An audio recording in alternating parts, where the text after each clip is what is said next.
Stay Alive is a survival horror tabletop role playing game with elements of violence, emotional trauma, biological infection, and may include other mature content or themes.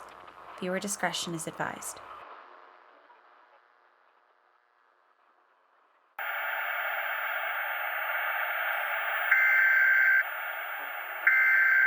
Government officials insist that this is an isolated incident that the damage was created.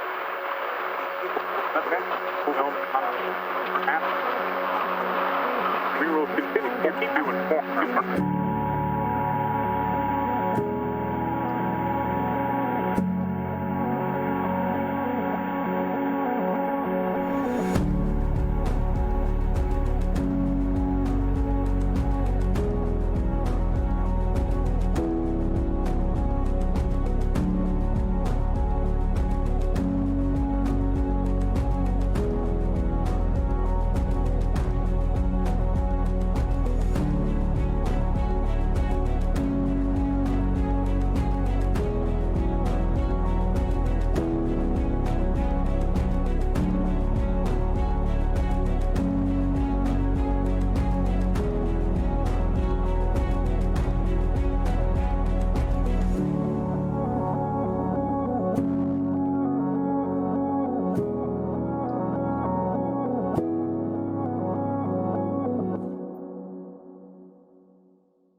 Previously on Stay Alive, survivors Rose and Poppy found themselves involved in the middle of an ongoing experiment wherein it was revealed that their newly joined ARC operative associates had ultimately informed her that a mutated version of the exorcism virus had been injected into her in the hopes of potentially generating or metabolizing a cure. As the twin sisters find themselves in the company of the remaining survivors from the settlement at New Eden, the entirety of their collected form migrated to a backup rendezvous point that was ultimately assailed by ARC operatives. Fortunately, rogue operatives set on assisting these survivors, and Rose in particular intervened and ultimately saw the group to a secondary location, trying to log their safety, at least for the evening. While this was taking place, information and concern loomed for David's wife, Gwen, who had been confirmed to be one of the several people currently imprisoned at the Atlanta Zoo under control of the Legionnaires, recently taken over by one of the collected survivors' former allies, Crow. As the operatives bedded down for the night, maintained something of a vigil around the area, knowing ARC was certainly in the vicinity, the survivors and a portion of the ARC operatives assisting them opted to try and get some rest, recover, and begin making moves towards extricating Rose from that situation, in exchange for the promise offered to David that the operatives would also assist in retrieving his wife, Gwen. Unfortunately, the days and weeks of chaotic roil and danger and violence, and now Rose's hazarded condition, afflicted heavily by significant blood loss and the virus that she was injected with seemingly taking root, Poppy and Rose opted to skitter away from anybody looking to have influence on their continued trajectory and snuck out while everyone was asleep.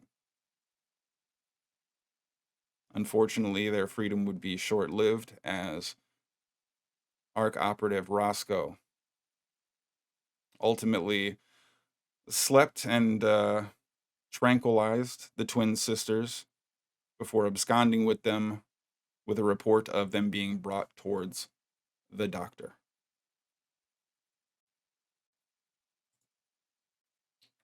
Out of earshot, not in direct proximity to action or otherwise interfere with any of these circumstances at large, David meanders the property. The secondary factory location where they have been holed up for at least temporary means, looking to make sense of the information recently provided. David,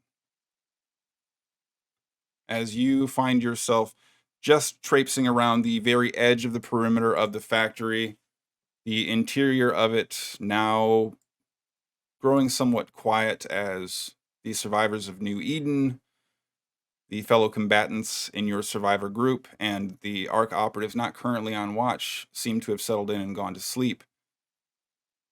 And from down the street, walking almost casually in the lack of backlit sun as the night falls across, you see Kesh beginning to march your direction, perhaps just as surprised to see you as you are to see him. As he moves within about 15 feet of you, he stops. What are you doing up? I couldn't sleep too well, so figured I'd stretch my legs, get a little fresh air. Joe. Yeah. Well, we got a big day ahead of us. It's probably best you get rest where you can. What do you think we head inside? Sure, I was wrapping up my walk anyways. Are you people okay? Best of my knowledge, I think we'll survive. A day-to-day challenge. You have a leadership about you. I respect that. You ever think about doing something more for these people? You know, so far I've gotten by really just by focusing on trying to get to the end of each day without anybody dying. Sure. About half the time I fail that, but we're able to get most of the folks to see the next morning. So I don't know that I necessarily want to dream bigger than that until we're in a place where I have the freedom to do so, if that makes sense. Sure, yeah. I'd really like to see an MI6 trained operative and someone with some developed abilities like yourself maybe added to our number. Okay, I have to ask real quick. What's this whole MI6 thing? What do you mean? Like, Is it supposed to be a secret? Seems like we're sort of past all that, David. it's what's supposed to be secret. Is this like Julie. like an inside? Wait, you're telling me that Julius went to MI6? I mean, I certainly take my reports from operatives as it stands. That motherfucker Um, thought he could get out of guard duty by saying that he was an actor. Sorry, what? Well, he always told us he was an actor, right? And so, he wasn't like trained to protect us. And so, Oh, yeah. He seems very coy. Probably part of the training, if I'm being honest. We were taught how to shoot, maneuver, tactics. None of the subterfuge that Julius seems to display, if that is his real name. So you're saying he's a professional spy? That's what I was given to understand. We don't have intelligence to corroborate that at the moment, but Bullshit. perhaps. Okay. Well, learn something new every day. Like, should I talk to him about that? I feel like that's a betrayal of trust. Is there a reason to suspect he's lying to you?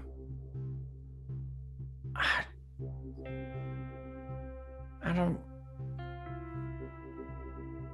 I'm gonna sleep on this.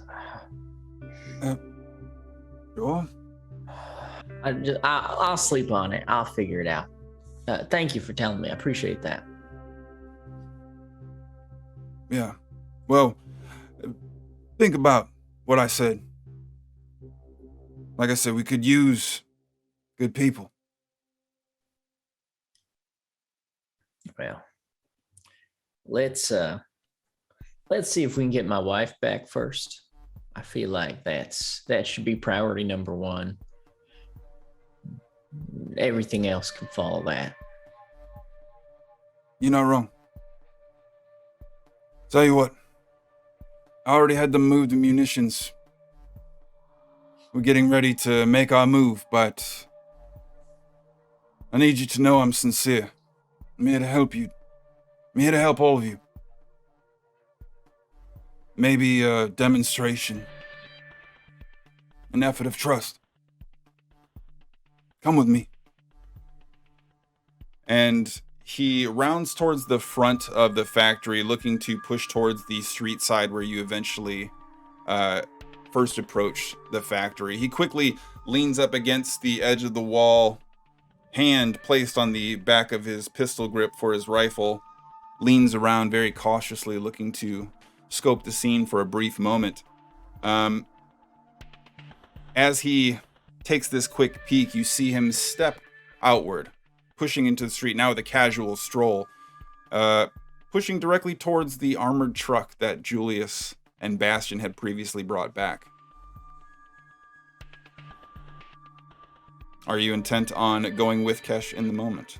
Yeah, sure. I'll follow. I mean, I'm certainly a little antsy about walking around on the streets, generally speaking. So I probably got a hand on my weapon as well, but I'm following. Okay. He casually continues walking. There are some Zerk you can see probably about a block away in the street at some distance, but he doesn't seem to be overly concerned about them for the moment.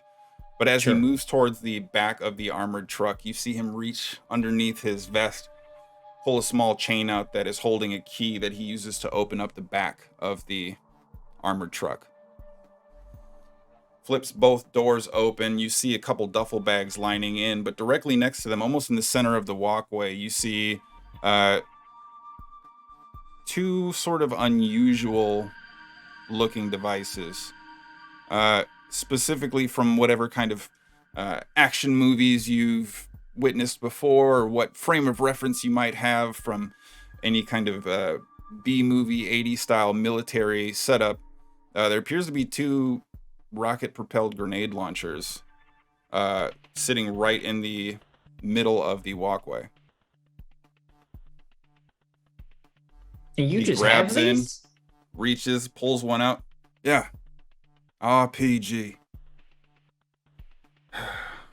Rocket-propelled giggles. If you feel competent, suppose working with something a little more high-end might be up your alley.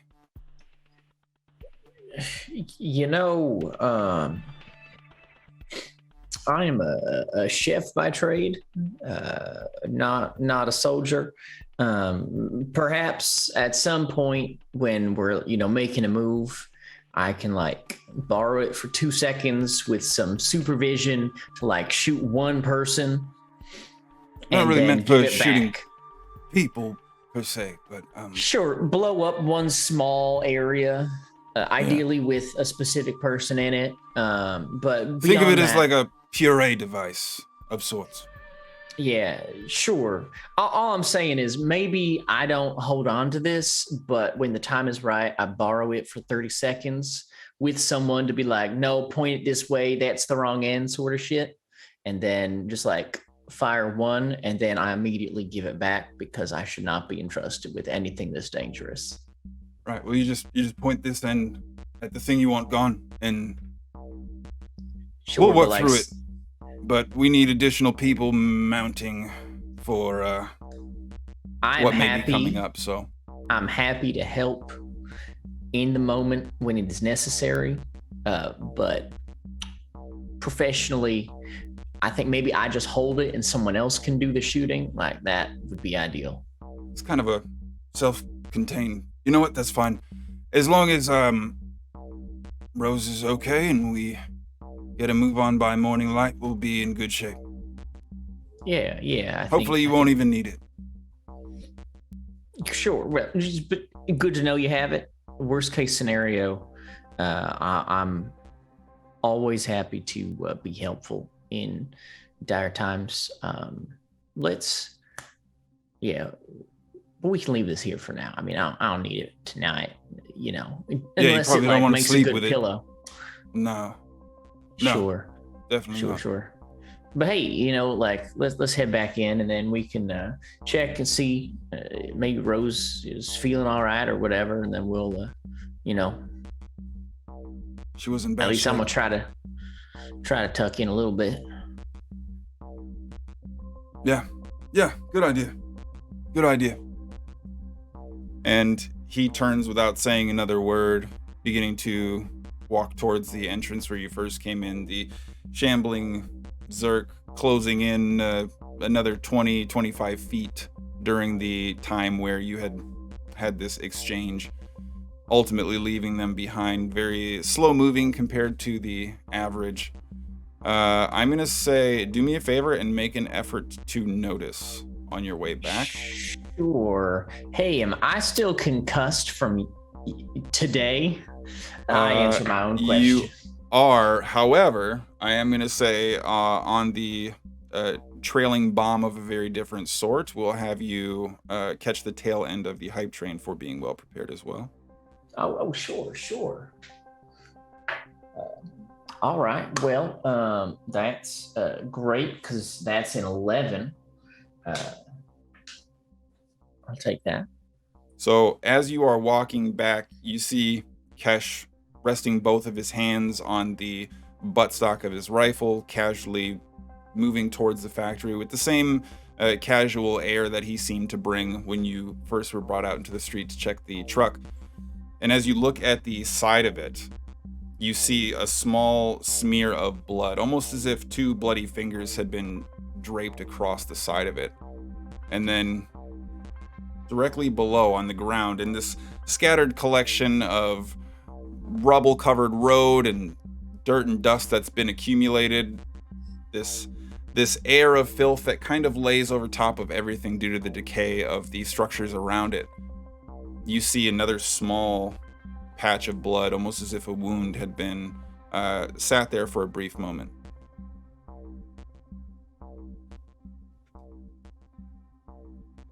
Come on, David. Kish, let's go. Any of your folks been injured out here? All of them. But like, what do you mean? Specifically, like right here, I'll just like go to kind of just like with maybe like the side of my hand, go just like touch where the blood is on the side of the truck. Has it dried? It still smears on the side of the vehicle. Like in the last 20 minutes? You see him immediately raise his rifle up and begin looking around. We have to get back to the factory now, David. Careful. Gun up. All right. And he begins slowly taking steps backwards, now trying to be as silent as possible. David, please make an effort to be graceful.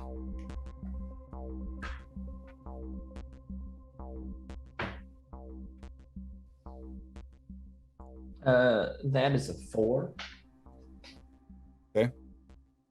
The debris, scattered rock, collection of refuse that's simply amassed in areas that people had moved through during cluttered street movement in relatively urban environments causes you to kind of slowly falter, stepping backwards, minding your feet, not falling over or having any major issues per se, but still not sure-footed as you hear some of the rocks shift and switch below your feet, but no major alerts or problems outright. As you get back towards the entrance to the factory, Kesh opens the door without looking. In. Let's go. And as you both kind of slide and segue in through the threshold, you see Gemini across from that entry still playing catch with this hologram duplicate bouncing a ball off a wall. Bastion sleeping in his own cradle of this massive riot shield on his back. Nothing seeming to have changed with the survivors before Kesh seems to get more and more alarmed. Rose, Poppy, where are they?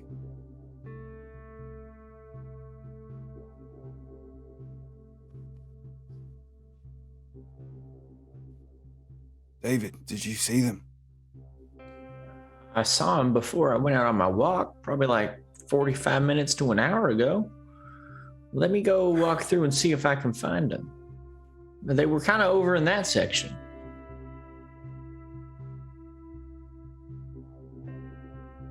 Park operatives, on your feet. We got problems. And you eventually see Bastion going from this gentle rock to a full lumbering roll over that sees his feet land off the edge of this factory-styled table before slowly and lazily grabbing the shield off, throwing it on his back. Gemini throws the ball at the wall, and you see it bounce several times back where she once sat, as you see the hologram dissipate and disappear as it goes to retrieve the ball as she continues walking towards Kesh. The collected force of all the operatives continue to amass as they wake up in this area. Rose, Poppy, missing. Fix it, now. And you see this quick movement as the archangels begin stepping out through the area. Keep things quiet for now, David. Do me a favor. Have a look around. Yeah, sure. I'll kind of do a lap through this warehouse where everyone is, just kind of under the guise of checking in. If folks are asleep, I'm not going to wake them, but I will just kind of try to take a head count and see if anyone else is missing while I'm doing it. Make for me an effort to utilize your knowledge of sociology, and while you do so, please also make an effort to notice. Okay. Sociology is going to be a 1. Notice, it's going to be an 8. Okay. Your eyes are fixed and trained, but when it comes to determining where Poppy and Rose might have gone, what direction they headed, or why, you puzzle through reasoning for a brief moment before ultimately succumbing to a scan and search approach to your overall location. Ultimately slowed on some of the individual points as you go over and cover things with some of the survivors that are having difficulty getting full rest.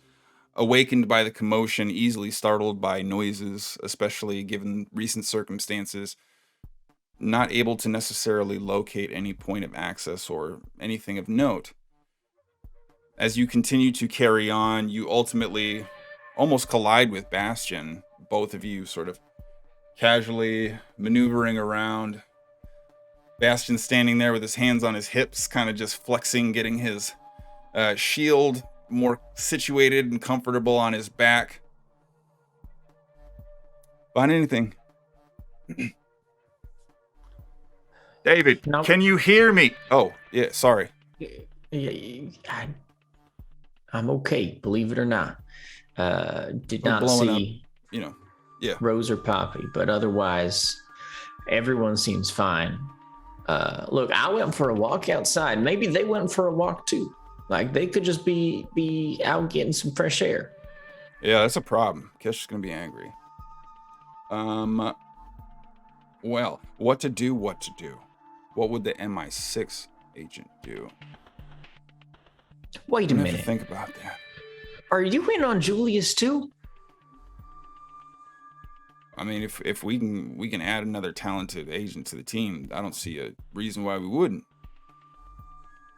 How many people did he tell? Well, I mean, what's the point in keeping secrets these days, right? Maybe y'all had a history. I don't want to presume. We were in a desperate situation. He kept us safe, a hot wired car, found an armored truck. I don't even know. He did it so fluidly, I couldn't even imagine. Literally shucked a Zerk off the hood of the vehicle with a like bunny toy. My whole head exploded. No, as I'm hearing you say it, that sounds incredible. I thought that we were, like closer than that he would lie to me. I wouldn't take it personal. Trained spies and things like that, they know how to maintain distance, and they try to keep everything impersonal. It's only when the situation arises you have to lean on your training. Sure. Probably sure. standard practice. I wouldn't be too upset about it. Anyways, sorry, I got distracted. Well, and as he's going through this next diatribe, extolling the virtues and amazing talents witnessed from Julius in just the preceding set of hours, you begin to drone off as he's already started repeating himself twice. His amazement and bewilderment is both distracting to his own search and yours, and that is when your finely tuned eyes, no longer seeking a specific pathway, happen to land on the latch and lock of the doorway towards the back end of the factory. Clearly disturbed, clearly separated, and clearly not able to be relocked from the outside. Drawing your attention, ultimately realizing you're not listening to him anymore, Bastion turns around. What the fuck? And begins navigating that direction as your eyes draw attention to it. Yeah, that seems... Veering across the factory. I kind of walk with Bastion. Did we ever do a full sweep when we got in here? Did we check all the doors and... Yeah, they were locked. Well, you sure? Kesh! And from the opposite side now of the factory, Kesh begins coming across, Bastion making no effort to keep his voice low. And once he gets in about 15 or so feet, you see Kesh stop, look at the door, realizing the news he's about to receive in advance. Shit. Shortly behind him, Glitch, running up with a fervor and effort that you haven't seen her put in just quite yet. Hadn't been doing much searching this whole time and instead was on the data pads. And comes up to Ketch. Closed circuit is still active. I was able to hardline in and then refeed that remotely. Look. And hands him the data pad. He watches it for a few seconds.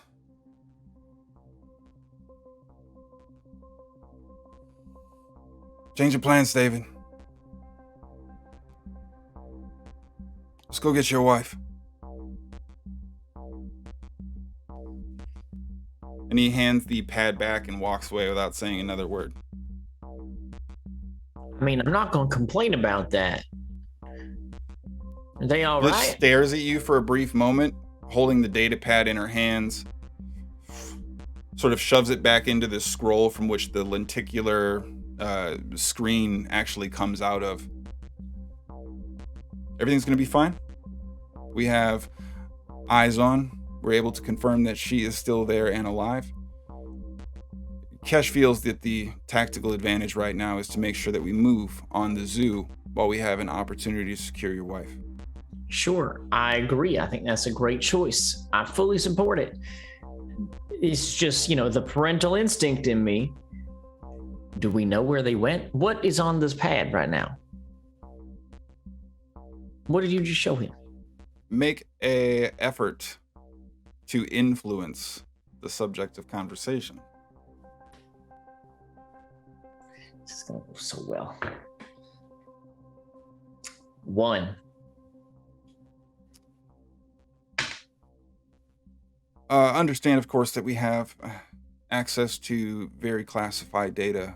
We are here to help, and I need you to understand we'll do whatever we can, but there are certain aspects of our operations that we do have to keep hidden. Surely you can understand. And you see her tuck the tube from which the screen was pulled out of this sort of digital carry unit before closing the Velcroed latch on her chest. I am going to just, for a very brief moment, finger in the face. This may be an operation, but there's still lives at stake. Remember that. That's why we're here, David. We will make sure to collect your wife. Everything is going to work out exactly as it needs to, I assure you.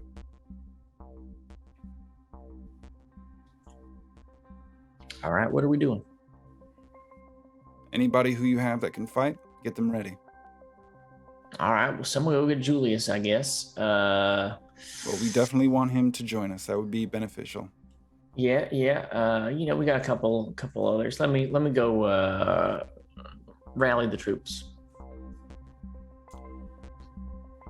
Looks like we're gearing up for a nighttime assault. We don't have much choice. We're gonna have to move soon.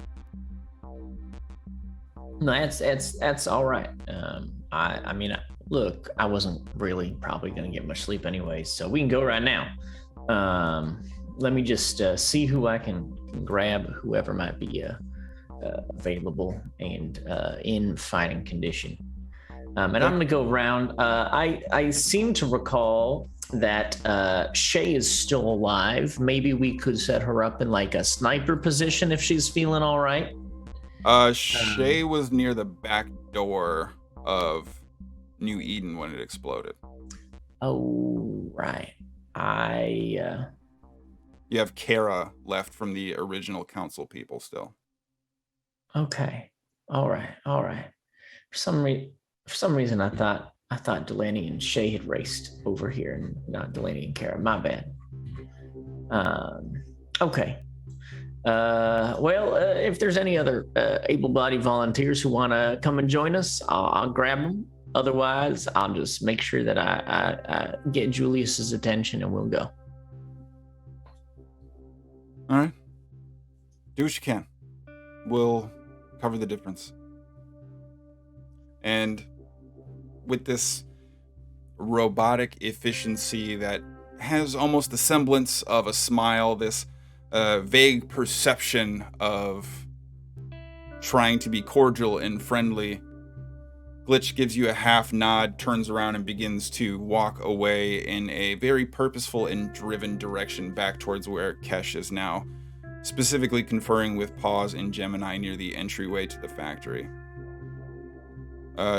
Julius, as you are stirred from your slumber, just seeing Glitch walk towards the door, a jarring in one of your legs sees you awakened rather aggressively as you see Bastion towering over you from above. What do you want? Can't I sleep? Your mission, should you choose to accept it. We're gonna go blow some shit up. Come on. Do I have to? Shouldn't you get David or someone who can actually do it for the these queen things? or something. I don't care. Come on, let's go. Oh, Bastion, I don't know what I'm doing. All right, get your rest. I'm sure David will be by in a sec. I'm excited. Really? I learned a lot earlier, and I'm definitely excited to see what you do in a active fire situation. Wait, what are you talking about? You've seen me in an active situation. Yeah, it was No. amazing. I don't. What? I mean, I'll Again. shield shelf for you. We'll work it out. It's fine. Okay, Bastion. Look, you don't have to tell me now, okay? I'm on board. We're gonna do the best that we can. You just let me know when we get there, and we'll do it on the fly. You know, just make it work. I don't know how to use weapons. Julius, look, now's not really the time. Like, I get it. I find it really funny. I do, but now's not really the time. I gotta report in. We gotta make sure we're ready to go. Just. I was joking. I'm not actually an operative. What do you mean? I'm actually an actor. I was acting. Like a MI6 agent. Kinda. Okay, the only combat experience I have is on the stage. Make an effort to influence. I'm going to say, based on the timing, it's also going to be a desperate situation. And I'm pretty sure Bastion does not want to believe you. Okay. That is a 12. You see Bastion stare hard at you for a brief moment.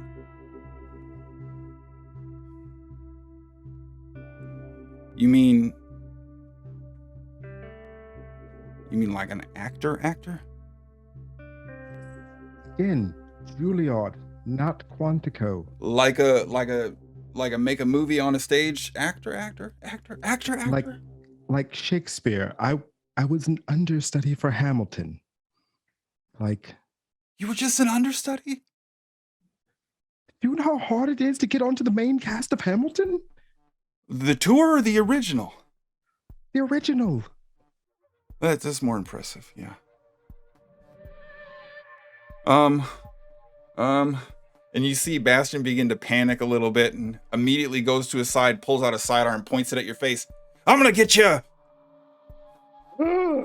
Fuck! And puts the gun back. Oh, just psyching him up.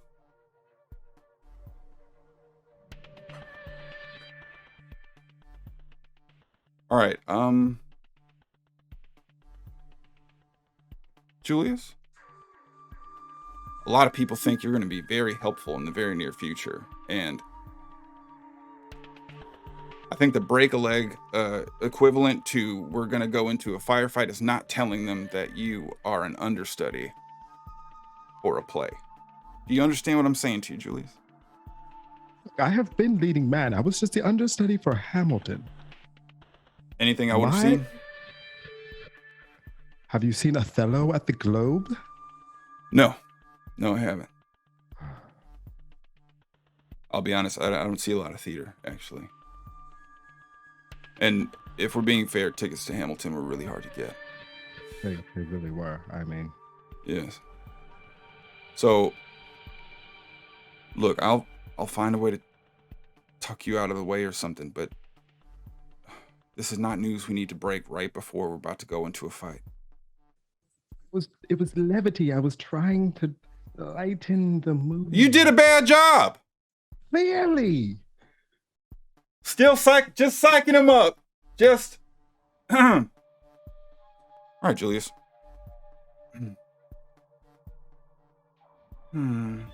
This is fine.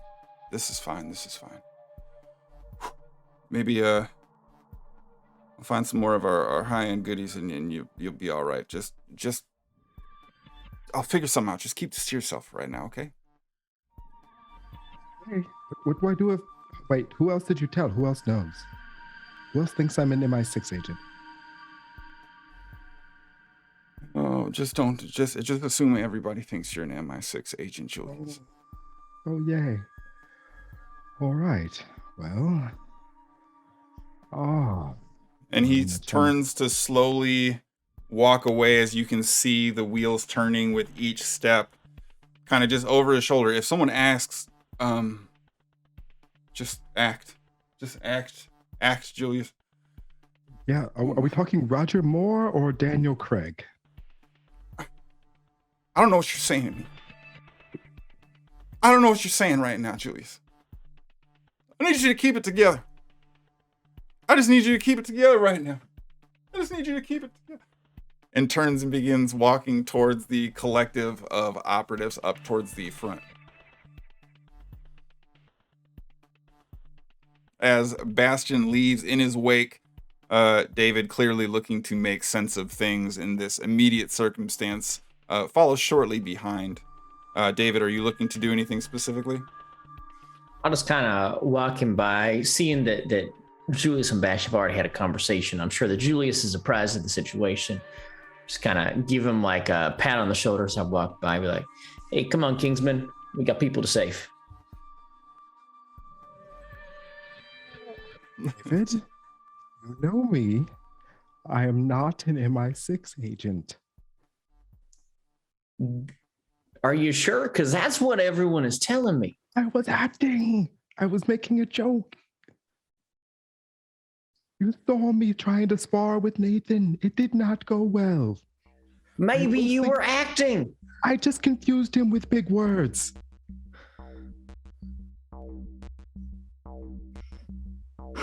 Okay. I just need to know for sure, 100% the truth. Are you or are you not an international spy? I am not. I am an international actor. Okay, thank God. I thought for sure that you didn't trust me and were like trying to investigate something, and I was really concerned for a minute. Oh God.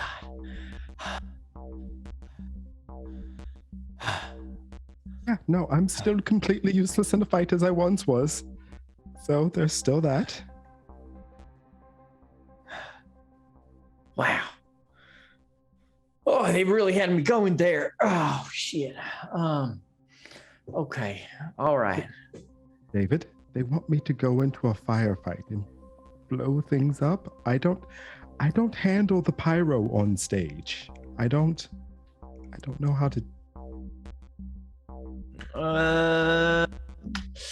Okay, but consider you could just stay from very far away and just provide like some covering fire, just some noise, some gunshots that are loosely near whoever it is we're going after, to just like make them think that we have more people than we do.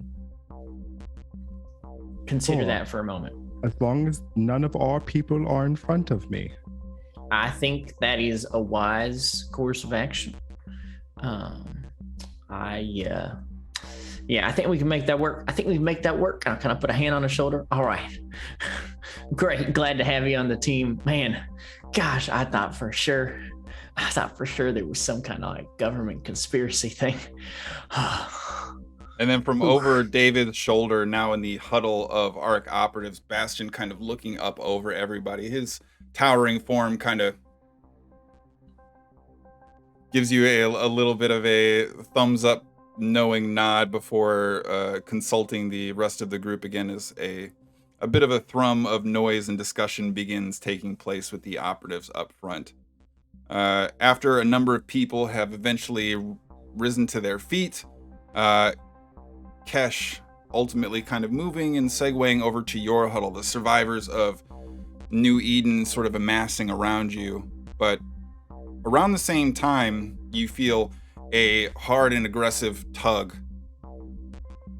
on the side of your shirt. Delaney approaching you. David? Hey. What's going on? So the operatives here, they found where Gwen is, and so we're gonna go and get her back. But She's somewhere not very safe right now, and so Gwenny's we're coming gonna. back? I sure hope so. Okay. What do you need? How do we help?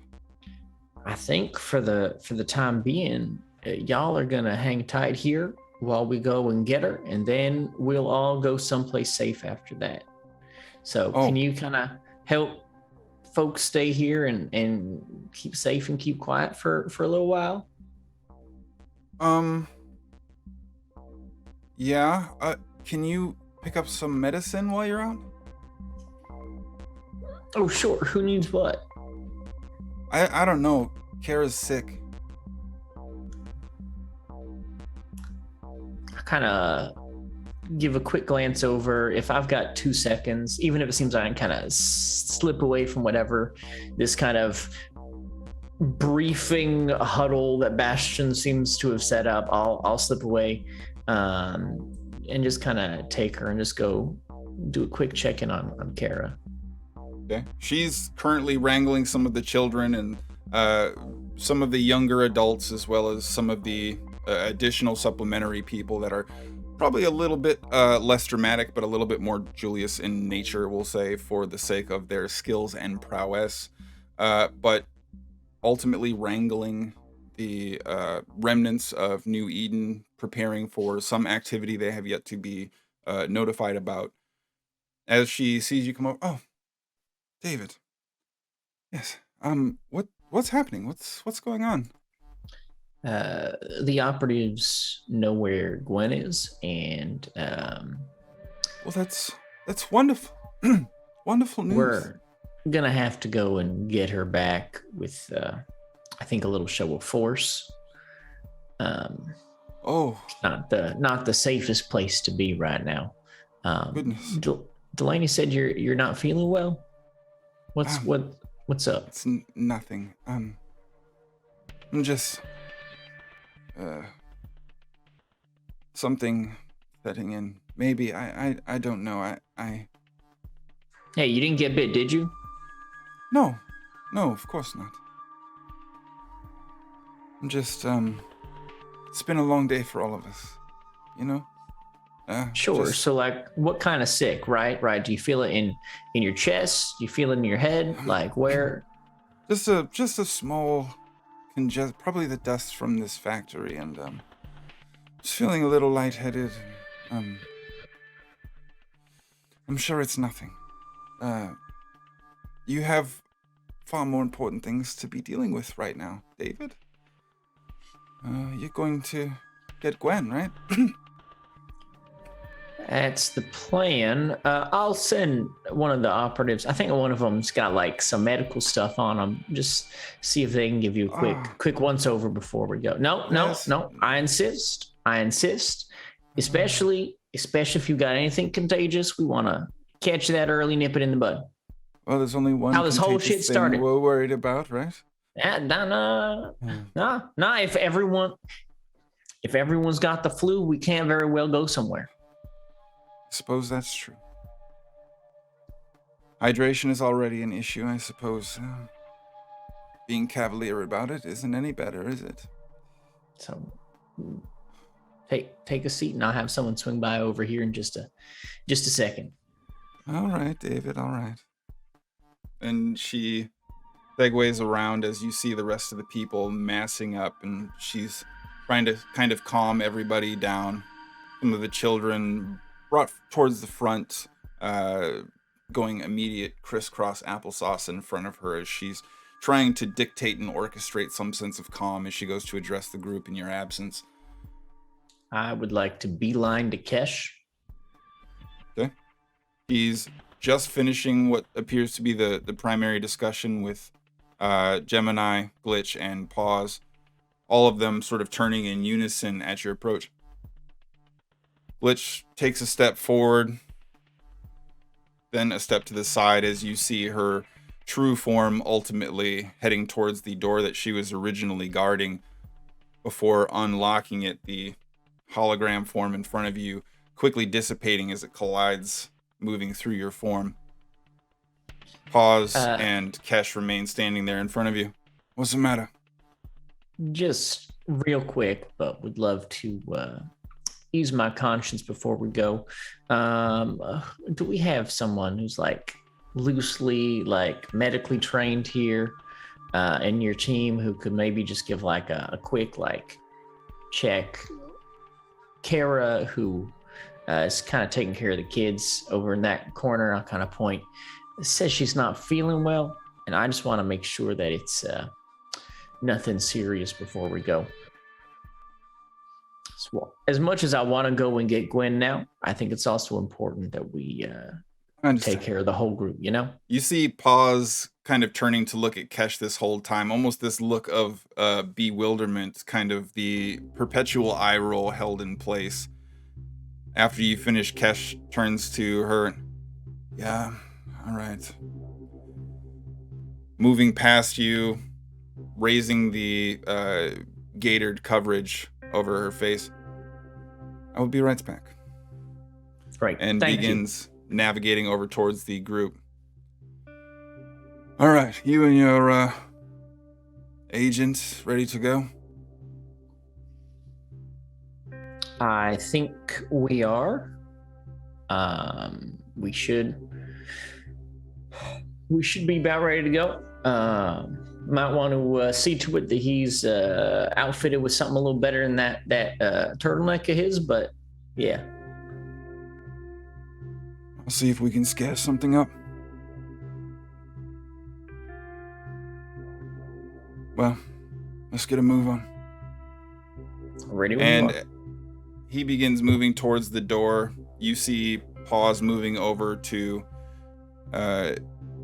Kara, running this series of checks.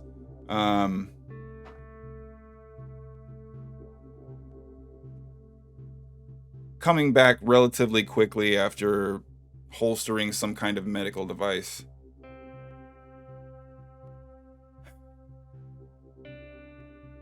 Do you have anyone else who can look after the rest of you?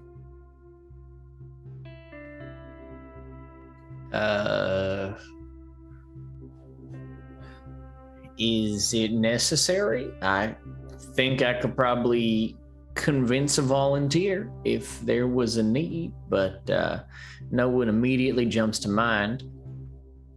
You see Paws lean up towards Kesh, whisper something surreptitiously. She gives him a nod, he gives her a nod, and she segues out of the factory entrance. Bad news, friend.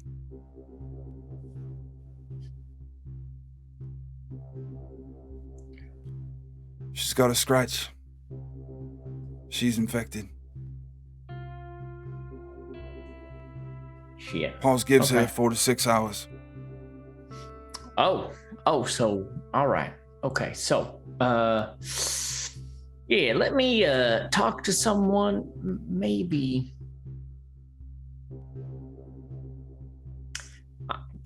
Can I? Okay, admittedly, this is the first time I've had to actually deal with this specific situation. Do you have any advice for how I should get her away and out? Because she's not going to want to go anywhere. I don't think really believes that she's sick. And so we kind of got to like create separation without panicking the kids.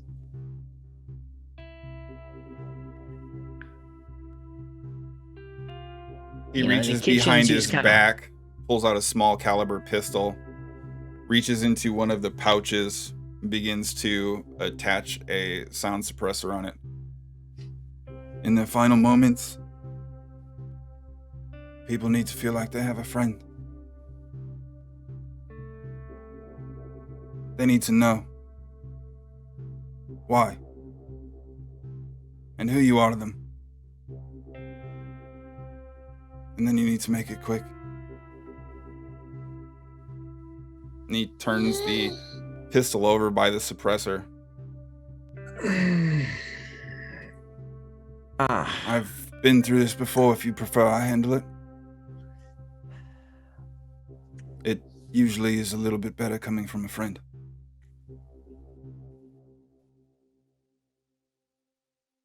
Nah, it's fine. It's fine. I got it. I can do it.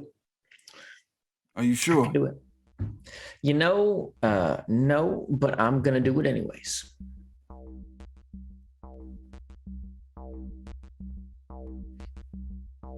You've got this. I don't mean to be insensitive, but when I say make it quick, I mean both figuratively and literally if possible. Sure. All right. Yeah, give me 5 minutes. Maybe 10. Or 15. And I'm gonna walk away and go try to find another adult figure who is healthy and whole from our community who can keep an eye on the kids. And then I'm going to go and ask them kind of surreptitiously to keep an eye on the kids because I need Kara for something else, and that it could be a little while. And then I am going to go walk over with them, ask Kara to go outside with me. I need to have a conversation with her. Make an effort to influence for me real quick here. Oh, good God. Can I make any other roll, please? I mean, you can do whatever you'd like to do. Could I negotiate it to be diplomacy?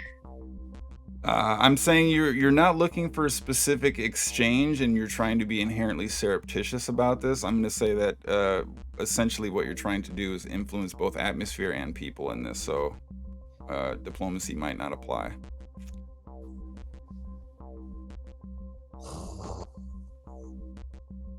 This is going to go so poorly. All right. That is. Oh wait, I'm in desperation because I'm still concussed. Yeah, that's a 0. So, as you are sort of mumbling out loud, looking to try and string together the words you might imagine yourself saying when you would imagine yourself saying them, what the circumstances would be, how you would feel it perceived, you are meandering slowly the direction of the rest of the group, sort of talking to yourself with your hands.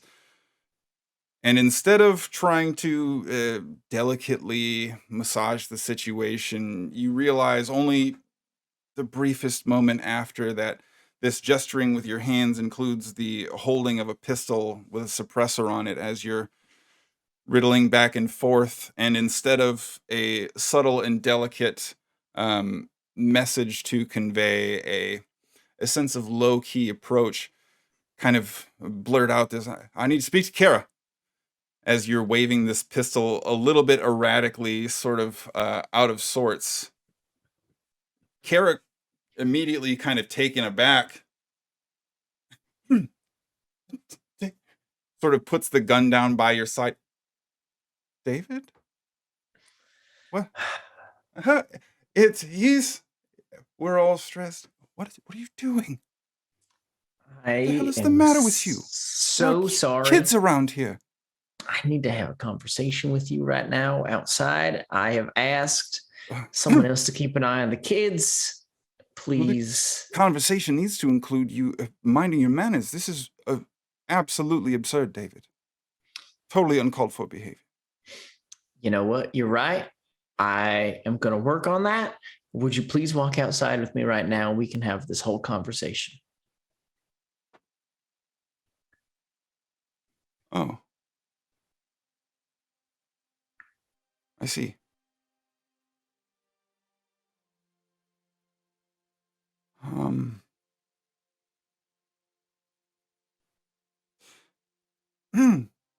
Children, be very well behaved. I'm going to go speak with David very briefly. I'll be right back. after I've helped him with something. Mind yourselves.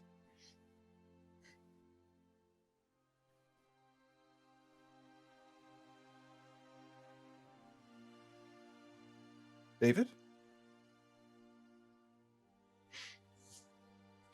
And I'll kind of walk with her outside as we go out. And once we hopefully make it like a block away from the building, have a little bit of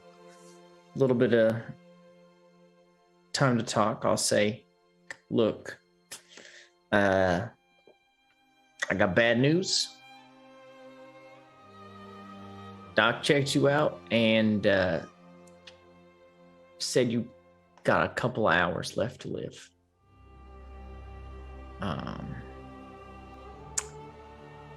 And I apologize that maybe I didn't handle things the best in there. I have not slept in probably 3 days, and I need to do that. Just between you, me, and this abandoned building beside us, I feel like shit right now. So I'm sorry about that.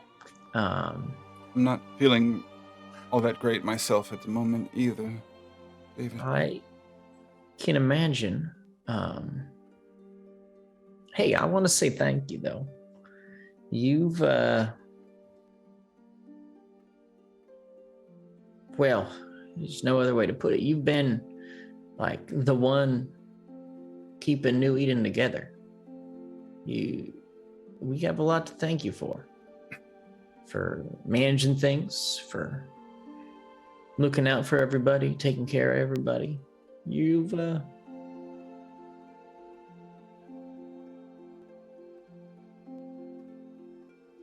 done a lot for me, for Gwen, for everyone.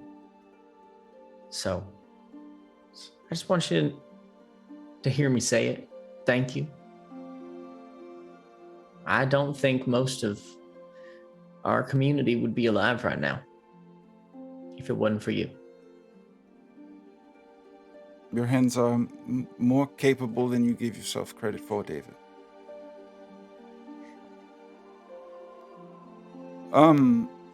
You'll watch over Delaney, yes?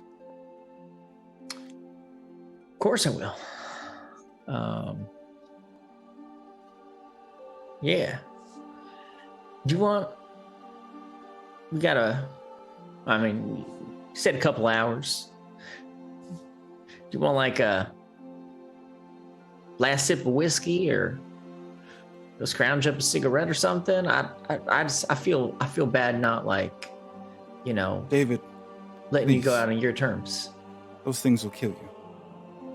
And she reaches into her pocket and pulls out a small sort of necklace.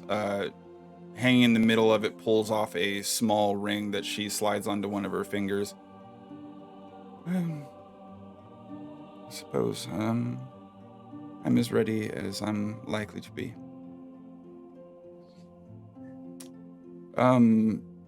Do give my best to Gwen and let her know that the kids missed her terribly, and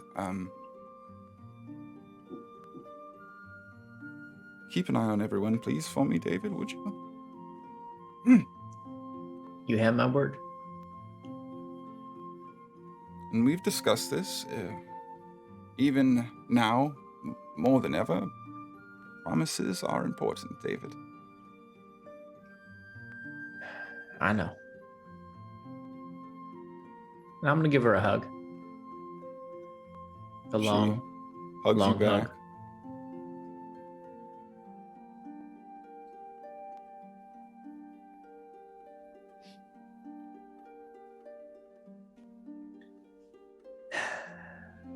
Well,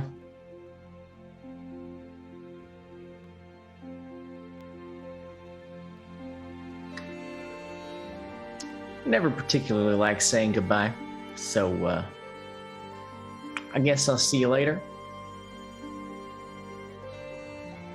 She looks at you and doesn't say anything immediately, in response before stepping away from the building.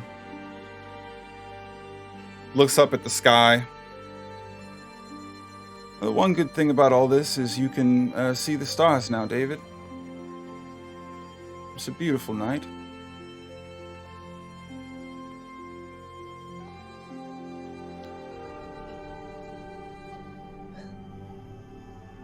And there's a moment where David's hand is clearly shaking. He's kind of struggling to steel himself for the moment before he pulls the trigger.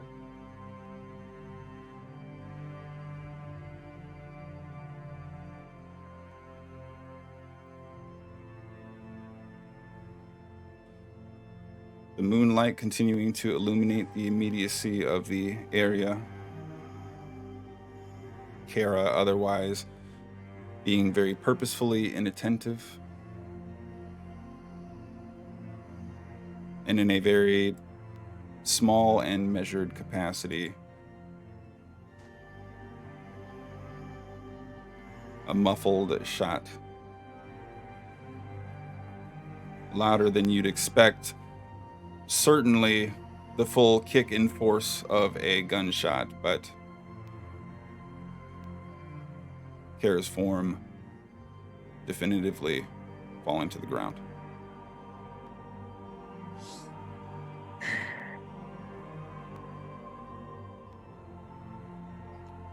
think I'm going to take the long way back to the warehouse. But when I get back, it's very clear that my eyes are red and puffy.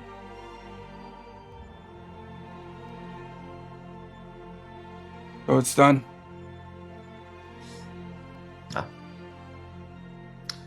Hand the weapon back to Kesh. Yeah. Was that your first?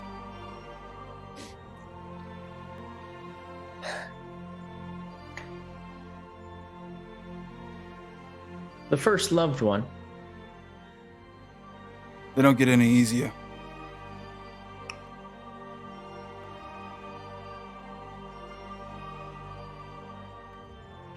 Are you good to go? We need you, David.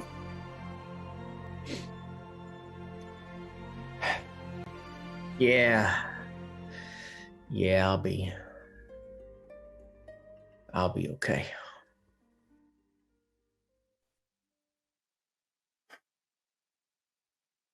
We're moving. And Kesh instructing Bastion to take the door along with him. Gemini and Paws seemingly missing already.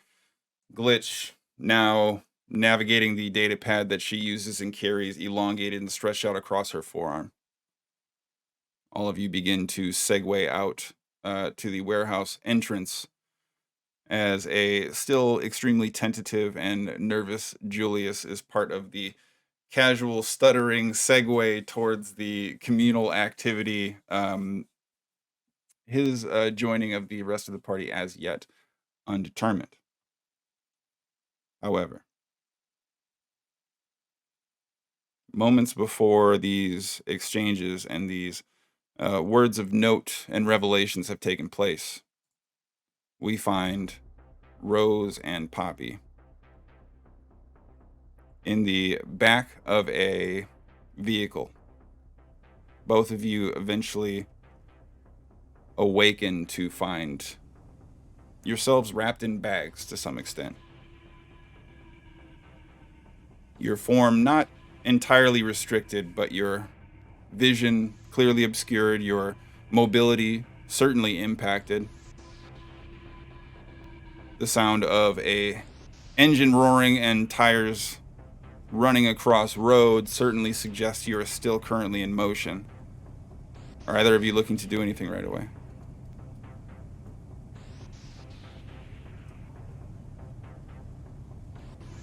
Rose? Rose! Do I hear her? You do. Oh, God.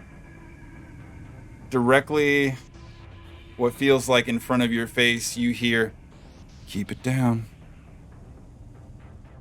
Don't cause any problems. Nobody's looking to hurt you." I will just give a very loud, like a clearing of the throat and shuffle. So I'm hoping Poppy can discern that I'm nearby, but I don't want to. Okay. Um, You do get the impression, or at least a sense, that your forms are relatively close to one another. Both of you lied out flat in some type of transport where your current captors can certainly sit nearby, but otherwise you are probably splayed out in some kind of bed or cargo area or something to that effect.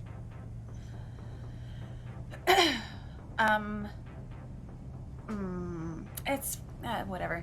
I'm trying to position myself, just a little bit of subtle movement. I mean, the bag's gonna wiggle a little bit, but I'm trying to position myself so that as soon as first of all, I want to see if I can open the bag. I'm guessing the zipper's on.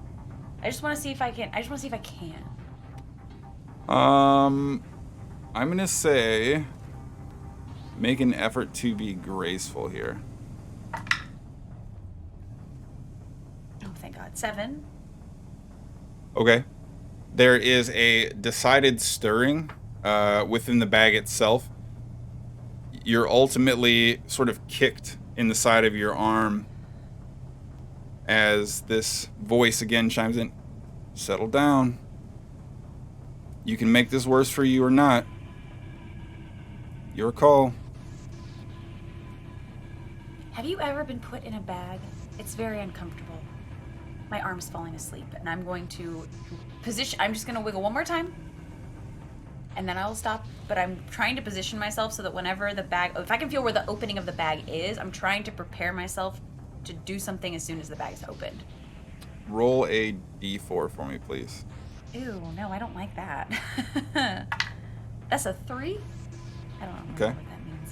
So as you continue to protest and shuffle within the bag itself, you eventually feel this thrusting blunt force as the side of your temple is struck by some heavy object that you're unable to see or guard yourself against. Settle down. We can make this bag tighter if you want.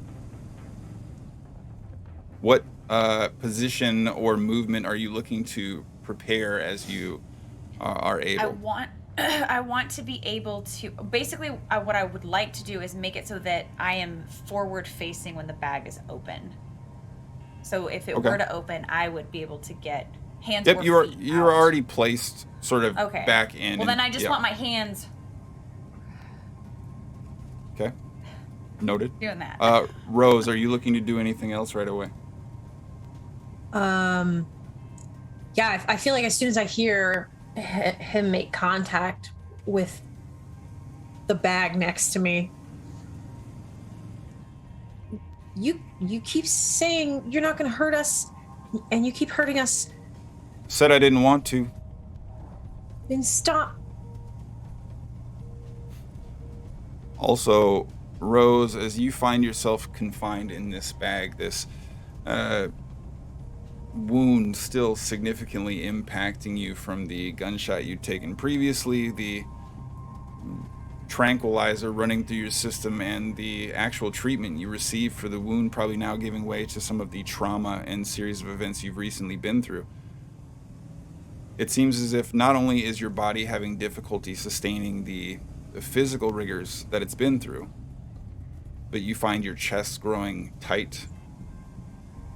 You find your sense of self sort of slightly drifting from you as you have these snap in and out moments of lucidity before returning to concentration in the moment.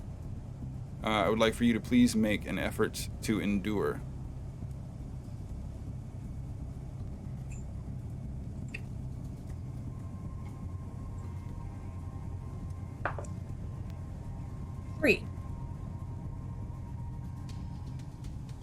trying to stifle your audible signature from within the bag, but exasperated at what's taking place with Poppy, you find your scream and protestations turned into a cough.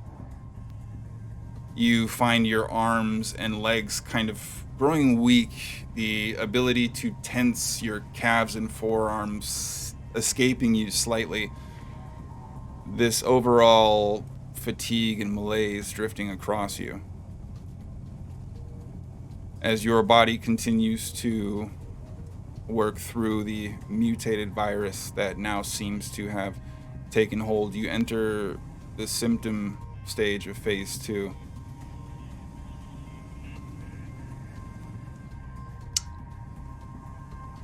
During this time, you're going to have a -1 to all of your physique efforts. You're also going to take a -1 to any acuity rolls you would make.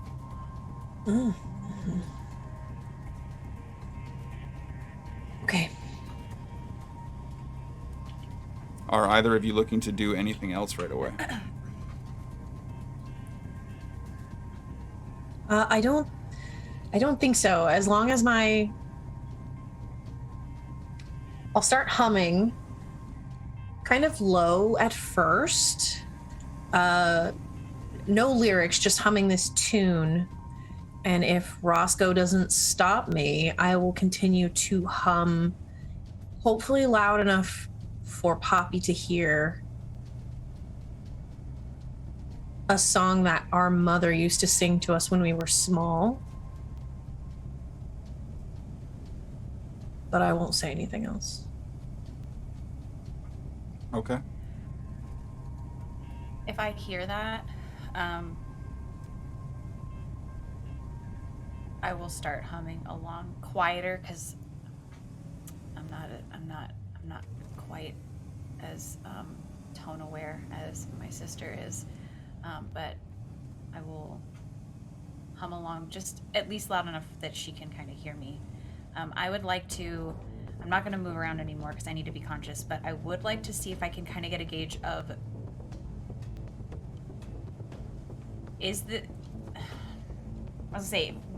where the car is moving and how it's moving, but I'm going to say that you were like unconscious for the immediate there's go of it. Yeah, I was like, okay.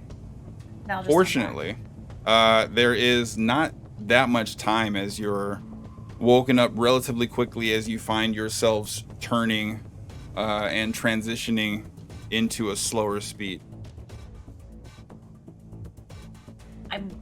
I don't have my rifle. I'm guessing that's not like in my bag with me.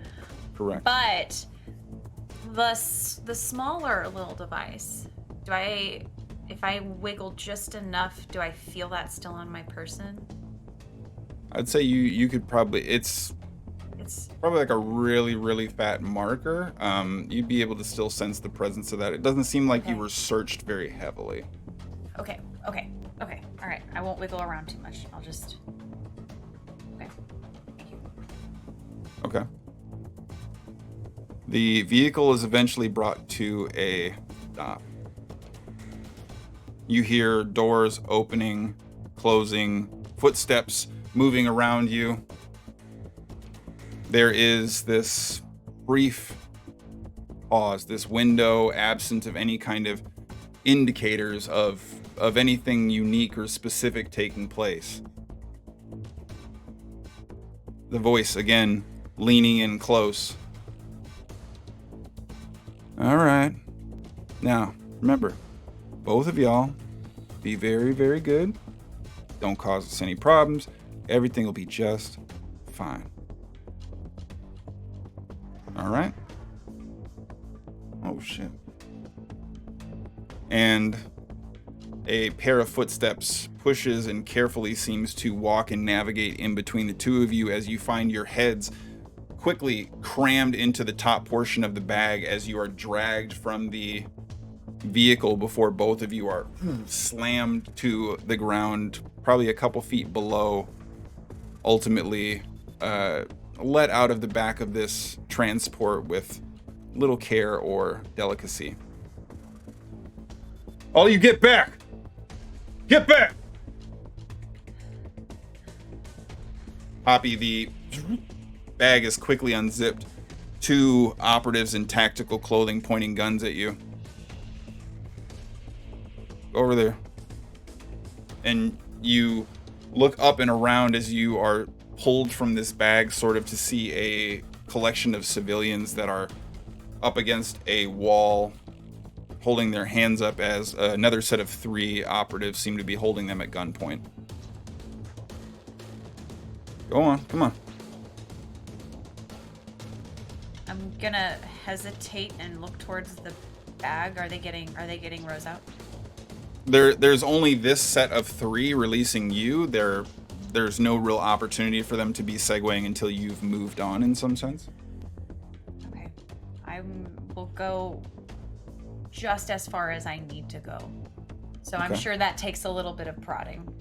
As they kind of help you stand up and begin pushing you forward, you are grabbed by this secondary line of guards aiming at these civilians as you see them transition over to Rose's bag, looking to repeat the process, it seems. Rose, you see the bag unzipped in front of you, these 3 large individuals, 2 of them aiming guns directly at you. Roscoe directly over your form. Oh, shit.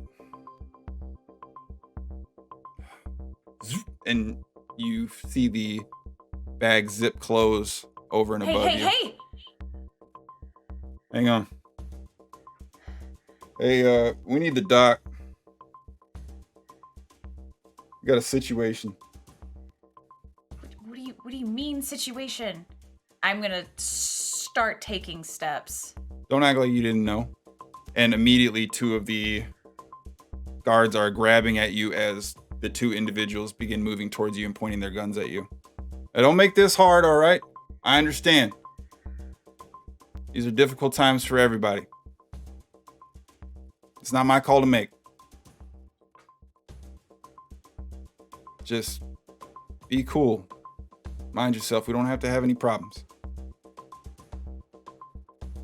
And from behind, this sling that seems to wrap across the chest pulls a shotgun out in front before cocking it, seemingly emptying out a white sabot-like shell before side-loading a shotgun shell into the weapon itself. Don't fuck around. Everything's gonna be all right. And Rose, you feel the bag just above each shoulder now being stepped on by heavy boots, almost pinning it to the ground. Get off of her! You just stay right there. Doc's gonna take care of this, okay?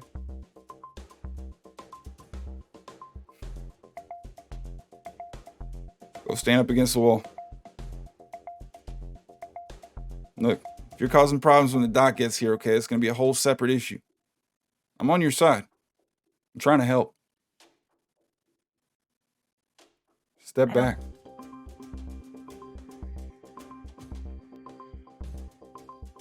I will take 1 step back. It's a start. There's If he points that gun in Rose's direction, I am launching myself forward. seems to just currently be holding it. Nope, that's fine. Just letting you know. A couple quiet and awkward moments go by as the individuals within the cage themselves seem to take the opportunity to kind of sink into the wall, almost trying to relax in this extended tense moment, before you ultimately see an individual with a white lab coat,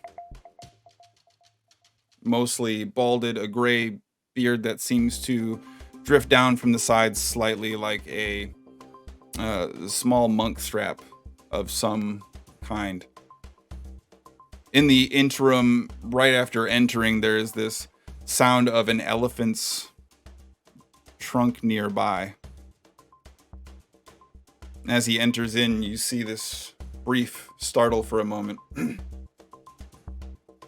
Where is she? And you see Roscoe step forward. Over here.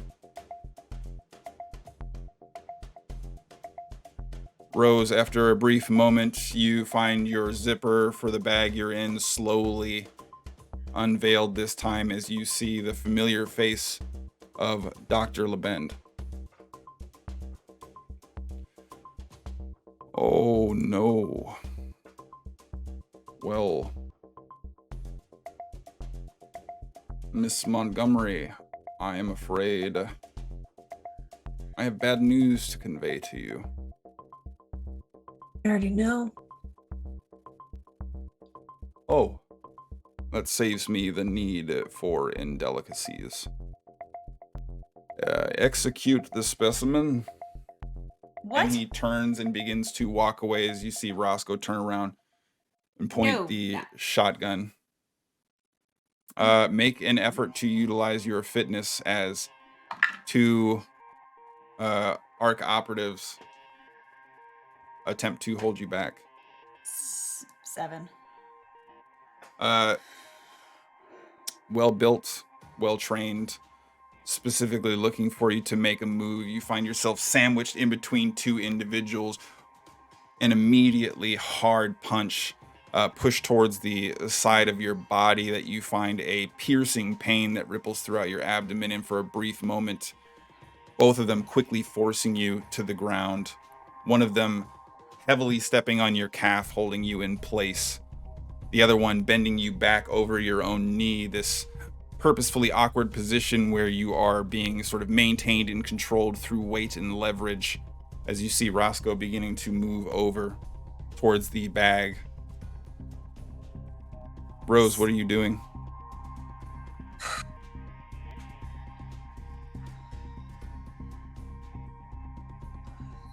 I like everything is working against me in this moment. I will I'm still laying out flat, correct? Correct. The bag itself has now been opened though up to your abdomen or what have you, so you're not necessarily being pinned down any longer by that bag. Okay. I will look up, I guess, at Roscoe.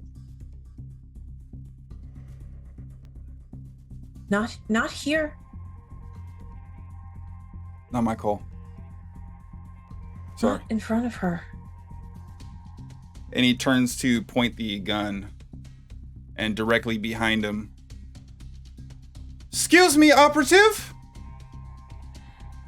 This piercing voice from the entryway to the cage that you're in.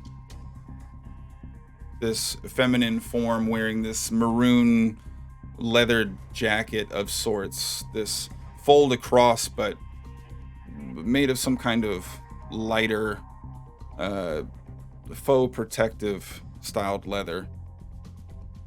Tighter black pants and boots that seem to match this overcoat.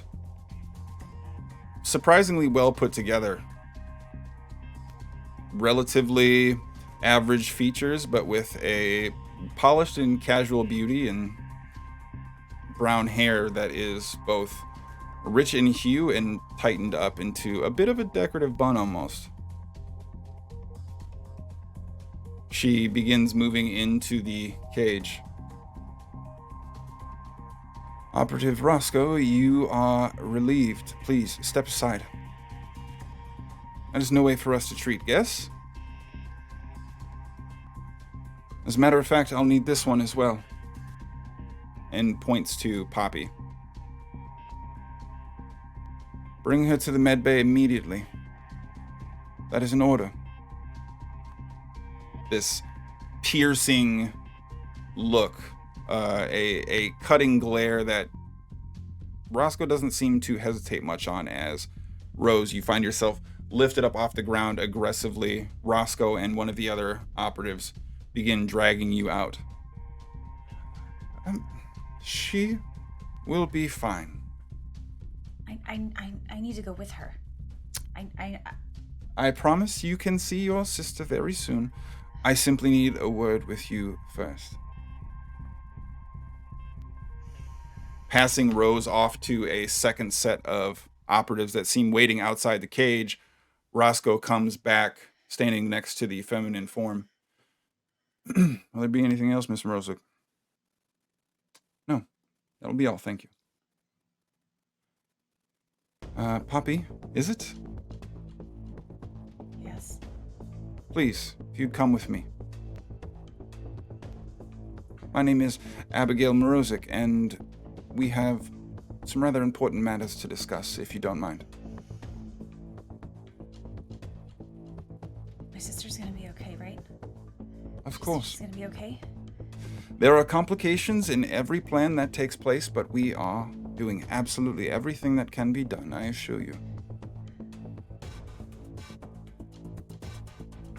Okay. Okay. Of course. Please, we have much to cover. And she turns and begins to walk out as another pair of ARC operatives grab you and begin escorting you forward before she turns around. That won't be necessary. She's going to cooperate with us. I have no doubt. Isn't that right, Poppy?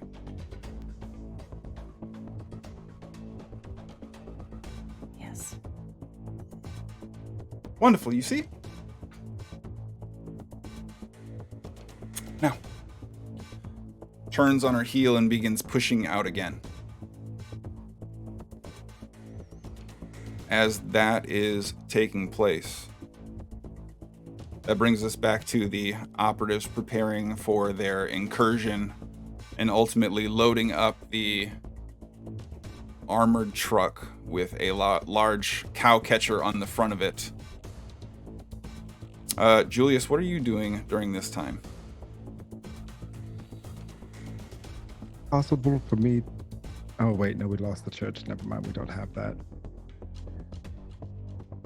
I'm just trying to psych myself up and just going back through movie roles and stage things, just trying to make myself act tactical. Okay. Tactical acting, sure. And during this time, David, are you doing anything else as the operatives continue to prepare? I am pouring myself a stiff drink and trying to cope. Okay. So eventually, the operatives load into the armored truck. Cash popping his head out of the back. David, the big guns are back here. Julius, you seem like you'd be actually a great fit. You want to man heavy munitions as well? We should probably leave that for David and the others. I would prefer something a little lighter. It helps me move quicker. Oh, infiltration. Understand. All right. Well, tell you what. We'll make a big ruckus. Provide a door, and you and Gemini can sneak your way in. It's more thinking of reconnaissance. That's more of my specialty. But whatever you need. Well, I suppose you're gonna have to pretend you were doing your reconnaissance and got caught. Don't have a lot of options in the way of casual approach anymore. You understand? Oh, of course. All right. Well, let's get a move on. You come up with whatever exciting action-packed sequence you have in mind. I have no doubt Gemini can keep up. And you see 3 forms of Gemini, all in various states of eye roll and arm cross, staring at Kesh before they fold into her collective form, and she sits down in one of the side rail chairs that line the back of the truck itself. Bastion in the driver's seat, his shield set in between him and the other passenger seat, the only two places in the front portion of the cab. He leans out, kind of bangs on the side of the truck. Julius, I'm nervous. Come ride with me. Of course, I've got your back. I'll be right over there. And climbing up into the vehicle and opening the door and closing, Bastion just watching you the entire time. This sort of delicate and decidedly average approach, while the other operatives are sort of taking the hurdles and leaps two at a time to navigate into their positions. Glitch already protruding out through the roof, a secondary hatch that sees her setting up some kind of electronic device on the top of it. Oh man. You're doing reconnaissance? We're gonna try and stop and let you and Gemini out a little bit before we make entry. Just keep your distance or something. Just follow Gemini. She'll keep you safe. Or Do that. or run. Just don't let anybody see you. I mean, I did pass the ACT tactical class, so I do know how to. Oh, Julius, fuck. This is bad. All right. The car, or the large truck, stirs to life, and ultimately you find a car backed into and smashed as the large, awkward, boxy armored vehicle begins turning around on the spot as Bastion begins pushing it the same direction Rose and Poppy were just absconded. Glitch popping down from the interior roof, looking to you, David. Are you our heavy weapons guy, or are you helping me with tech? What are you supposed to be doing right now? I think I'll take the heavy weapons. Could you I haven't used one of these before. Could you give me like the 2-minute debrief on how to use this? As you turn and look back to the RPG on the ground, sort of near where Kesh's feet are, you happen to catch him out of the corner of the eye, looking up at Glitch. Trying to surreptitiously cover his gaze. Probably recognizing you're a bit shaken from the previous ordeal. But without even sort of addressing it, Glitch reaches down, grabs the RPG, unfolds a strap, smashes it into your shoulder. If you feel it go back no further, that means you're automatically holding it the right way. If you put it on forwards and drag it forward, you can close that. That's the shoulder brace. Ultimately, it's either going to blow you backwards or the entire thing's going to fall out of your hand and explode. So it's going to be real quick either way. Just make sure it stops. This end right here, it's red. Point that bad. You understand? Okay. Yeah. Couldn't be anything more to it. Fire at a location, not a person. Make sure you pull and depress the trigger completely. There will be a slight delay before the fuse kicks in and actually sends the RPG off. If you fire it too closely, it will not explode and become a rapid projectile, but will not detonate. Do you understand? So shoot at something, not someone, and don't shoot something super close to me. Yeah. Far enough away where, an explosion wouldn't. She kind of looks at both sides of your head where your ears still probably have a little bit of blood gathered. There, you're fine. And immediately turns around and climbs back up, and her upper body protruding back out through the top of the truck again. Looking opposite Kesh in the row of seats that are facing his direction, you see 3 versions of Gemini sitting in various poses along the bench line. One of the forms finger twirling a rather large, intimidating looking knife. You ready? Yeah, she looks like shit. You got your shit together?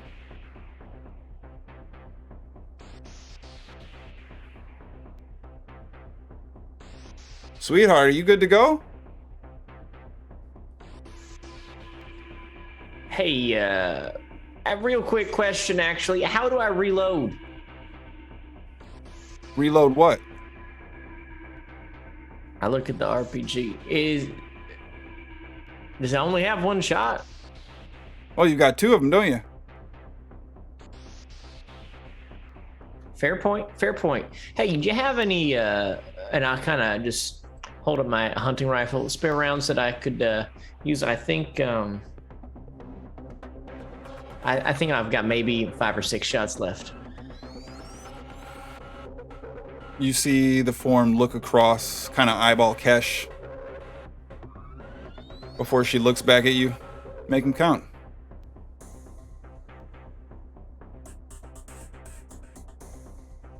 Bullets are indelicate, and she throws the knife before it passes through the hand of one of the holograms, is caught by the tail end one, and all 3 collapse into her form. Have a seat, we'll be there soon. Okay, all right. Okay, sure. Oz is currently in the middle of the aisleway, taking a knee near the back door, going through a med pack, checking and sorting items, having not even looked up or acknowledged any of the surrounding environment thus far before closing it, zipping it, lifting up the large med plate, kind of tucking portions of it away before strapping the rest of it around her waist, sitting down next to Kesh. Good to go. All right. And that's when you hear this bang on the cage in between you. Bastion looks over to you, Julius. It's time, boss. Mission impossible. Yeah, once more into the fray. Kesh looks at Gemini in the back, staring across you, David. Gemini, you're up. You kind of see her crack her neck for a brief moment, pull out these 2 blades from the sheaths that she has attached to the front-facing portion of each hip, and begins almost juggling them tip to handle in this very casual, no-look kind of demeanor. How long? 40 seconds. Don't wait much more. A weapon of some sort? Begins navigating out the back of the truck before you see Kesh close the door. What do you mean you don't have a weapon? Nobody gave me one. I gave you one earlier. Where's that one? Oh, it's right here.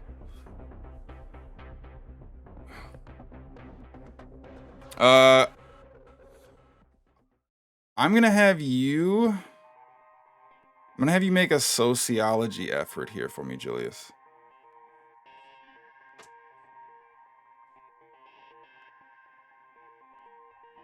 That's a 3. Okay. As you begin to segue out, having secured your firearm and weapon, Bastion kind of gives you this sideways look.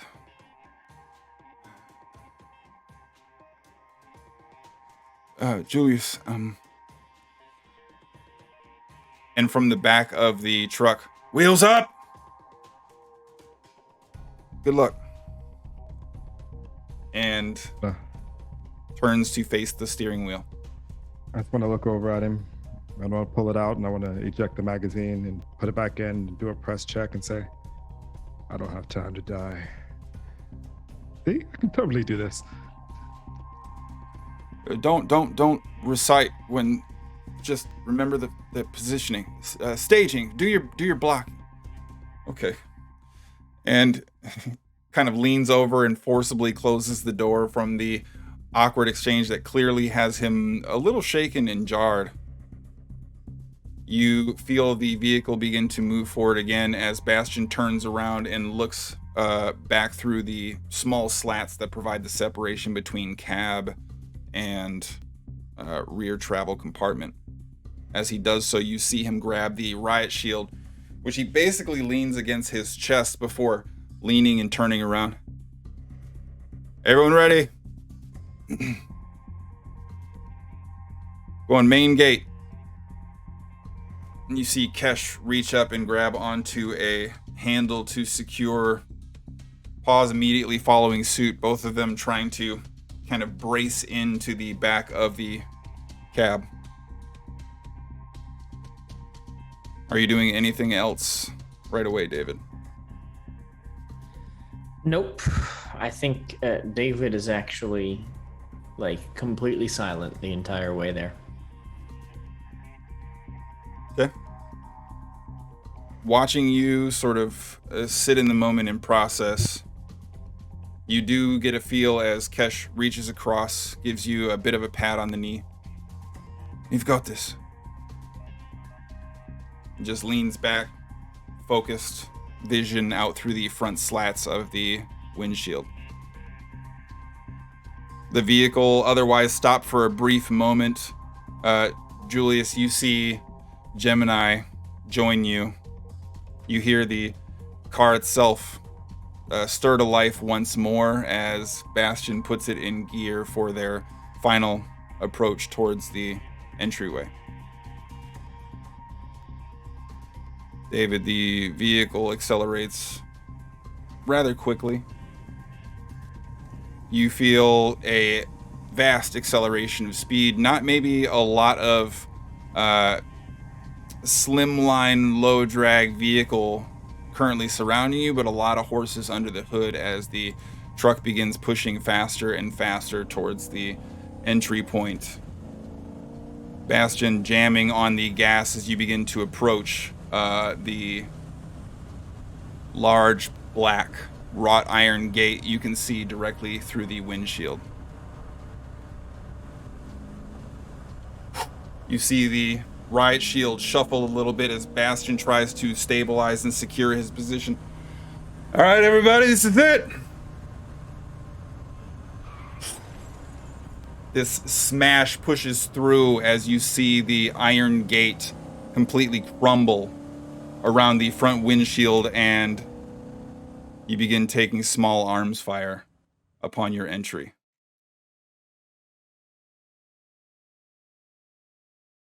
Poppy. After being escorted and pulled away, ultimately separated out from the rest of the group, and for at least a brief moment, your sister.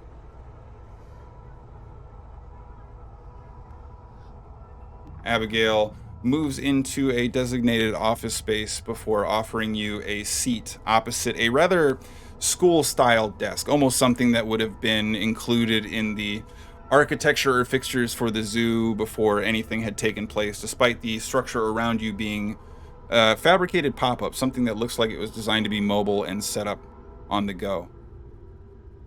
Have a seat, wouldn't you?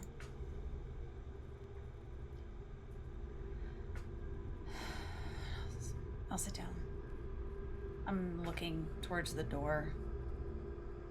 So, how have you fared in your experience out there thus far?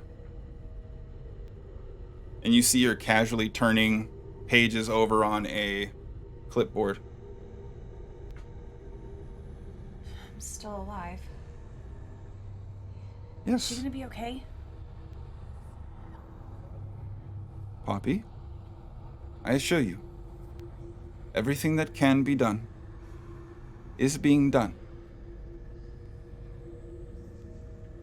Answer my question. Seems as if we do not have a medical check on file for you in some time. Rescue Station Romeo was your last recorded location. Where have you been since then? Where haven't I been?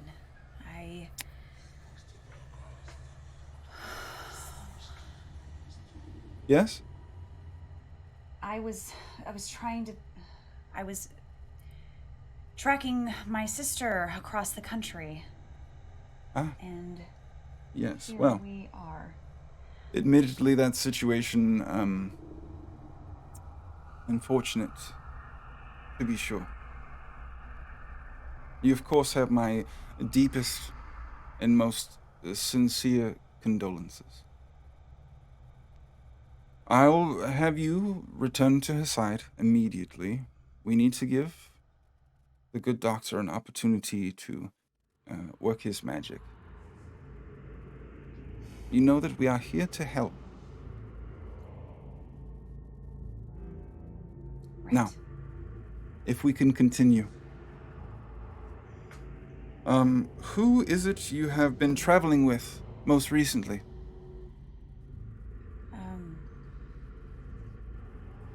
I was traveling with Crow, and Ah, yes. He has registered as exposed. Have you provided a blood sample recently? I've been a little busy.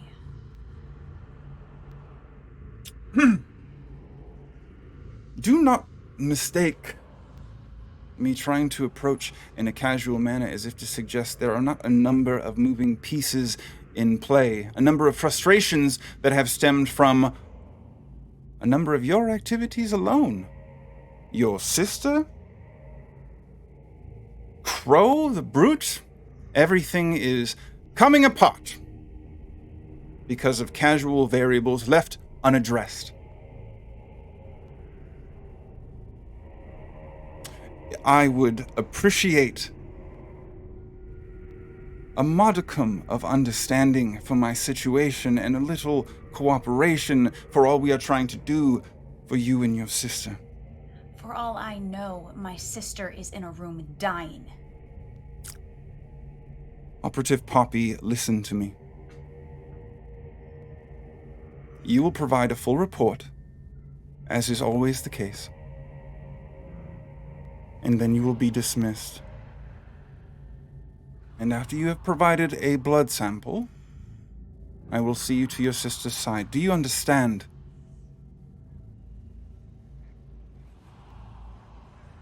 Yes. Very good. Now, let us continue. These individuals that you've been traveling with, who are they? Most of them are dead now. Although I do see. have reason to suspect that you should be expecting an incursion soon. How's that for a variable? An incursion?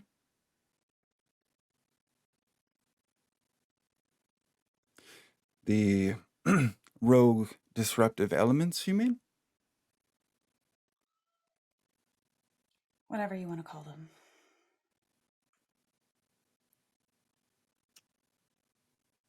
Very well. Then it seems as if I have other matters to tend to, don't I? You are dismissed, Operative.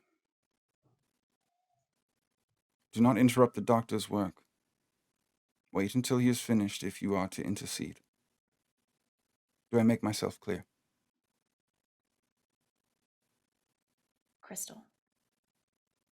And I will get up and I will leave the room. And to those of you out there surviving, stay safe.